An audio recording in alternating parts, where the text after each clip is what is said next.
श्रीगौरी वक्त्रपद्मार्का श्रीविघ्नेशा गजानना उत्तिष्ठ सुरसम्पूज्या त्रैलोक्यं पालनं कुरु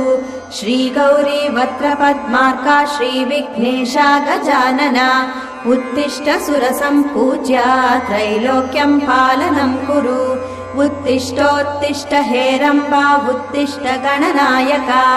उत्तिष्ठ करुणापूर्णा भक्तानां भाग्यदायका उत्तिष्ठोत्तिष्ठ हेरम्बा उत्तिष्ठ गणनायका उत्तिष्ठ करुणापूर्णा भक्तानां भाग्यदायका श्रीयाकुवाहन शिवात्मज दिव्यगात्रा श्रीभिन्नदन्तधनुजान्तक सूक्ष्मनेत्रा सर्वार्ति दुःख शमना फणिराजसूत्रा देवा गणेश्वर विभो तव सुप्रभा।